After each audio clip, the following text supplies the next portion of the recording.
El Evangelio para este segundo domingo después de la Navidad está tomado de San Juan 1, versos del 10 al 18. Aquel que es la palabra estaba en el mundo, y aunque Dios hizo el mundo por medio de él, los que son del mundo no lo reconocieron. Vino a su propio mundo, pero los suyos no lo recibieron. Pero a quienes lo recibieron y creyeron en él, les concedió el privilegio de llegar a ser hijos de Dios. Y son hijos de Dios, no por la naturaleza ni los deseos humanos, sino porque Dios los ha engendrado. Aquel que es la palabra se hizo hombre y vivió entre nosotros, y hemos visto su gloria, la gloria que recibió del Padre por ser su Hijo único, abundante en amor y en verdad. Juan dio testimonio de él diciendo: este es aquel a quien yo me refería cuando dije que el que viene después de mí es más importante que yo, porque existía antes que yo. De su abundancia, todos hemos recibido un don en vez de otro, porque la ley fue dada por medio de Moisés, pero el amor y la verdad se han hecho realidad por medio de Jesucristo. Nadie ha visto jamás a Dios.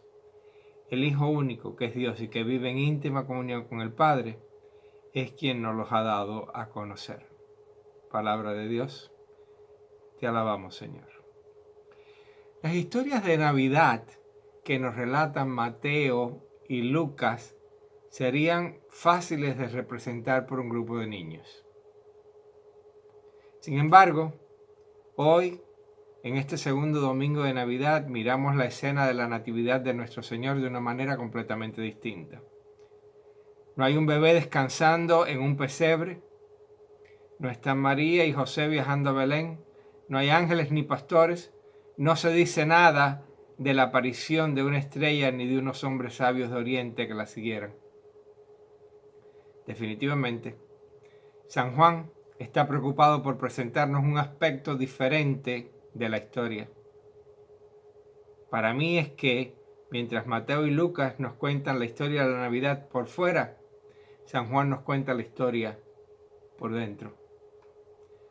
San Juan trata de que entendamos el significado de lo que ha sucedido en la ciudad de Belén al profundizar en una confesión de fe acerca de la encarnación de Dios.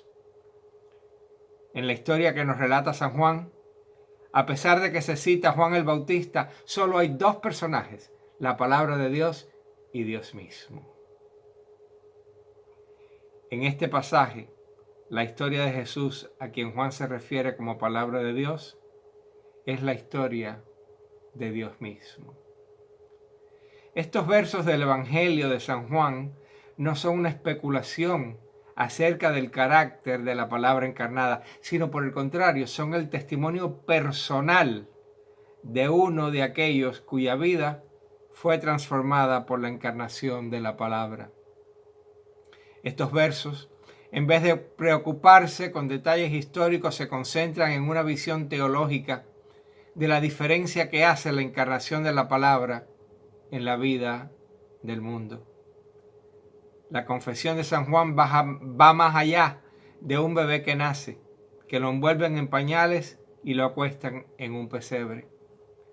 La confesión de San Juan es que la palabra de Dios, aunque fue el agente a través del cual Dios creó el mundo, decidió venir a habitar en forma humana al mundo que él mismo había creado. Se lo repito para que lo agarren bien. La confesión de San Juan es que la palabra de Dios, aunque fue el agente a través del cual Dios creó el mundo, decidió venir a habitar en forma humana al mundo que él mismo había creado. La palabra encarnada es una autorrevelación de Dios mismo.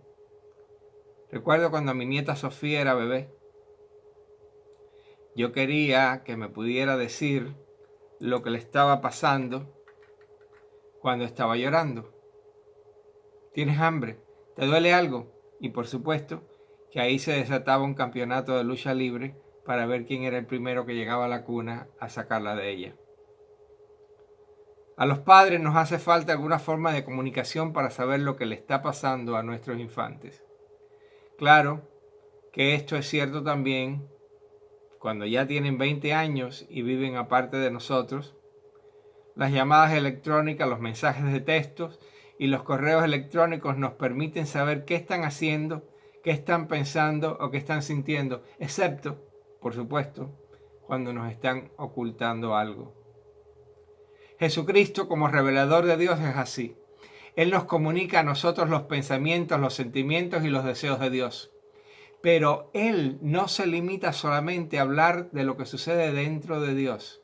Más allá de eso, su vida entera nos revela a Dios. No podemos conocer a Dios sino a través de Jesús. Esta es la conclusión del Evangelio de hoy. Nadie ha visto jamás a Dios. El Hijo único, que es Dios y que vive en íntima comunión con el Padre, es quien nos los ha dado a conocer. Cuando no usamos al Jesús de las Escrituras como revelación del ser de Dios a nosotros, lo estamos usando equivocadamente. Él no es solamente un mensaje dirigido a la razón. Él es más que eso. Él es la palabra viviente de Dios que ha encarnado y que podemos experimentar. El énfasis no debe ser en entender, sino en experimentar. Me suena bien como lo decimos en inglés.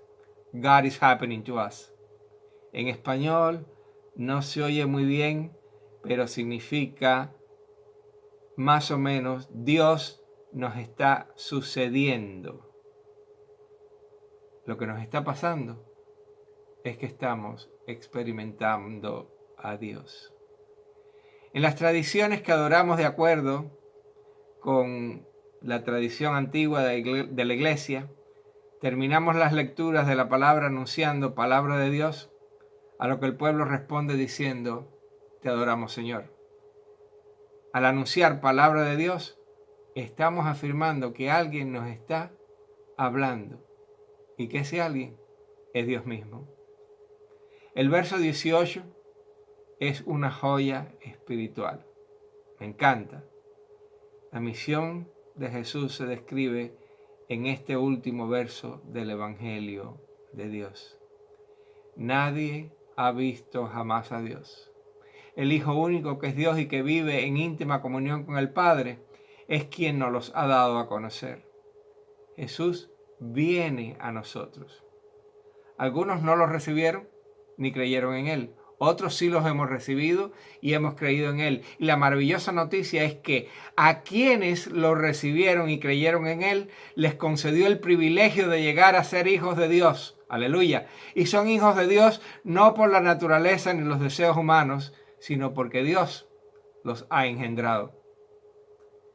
Con el consumismo que ha sido sembrado en nosotros, el tiempo de Navidad puede convertirse en un tiempo de compras desenfrenadas.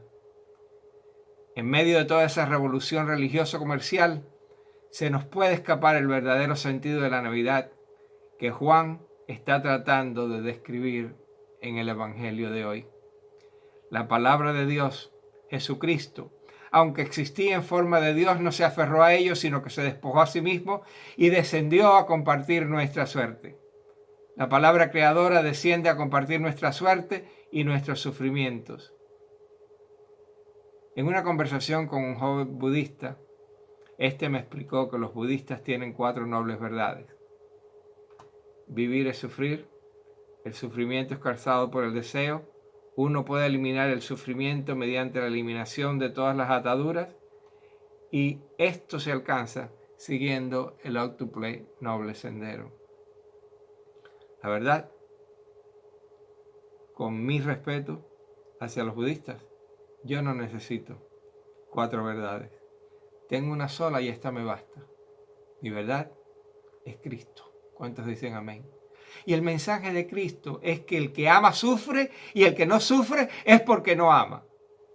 Nuestra fe cristiana reclama que hubo uno que se puso en nuestros zapatos, que voluntariamente se ató a nuestra humanidad y se hizo uno de nosotros por el amor que nos tenía.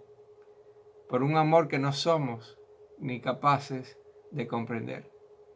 El mismo San Juan más adelante nos dice: de tal manera amó Dios al mundo, que dio a su Hijo único para que todo aquel que en Él crea no se pierda, sino que tenga vida eterna. Y lo confesamos en el credo, por nosotros y por nuestra salvación bajo del cielo. Esta es la Navidad que nos anuncia San Juan en su Evangelio. Aquel que es la palabra se hizo hombre y vivió entre nosotros. Y hemos visto su gloria, la gloria que recibió del Padre por ser Hijo único, abundante en amor y en verdad.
Ábrele las puertas y déjalo entrar.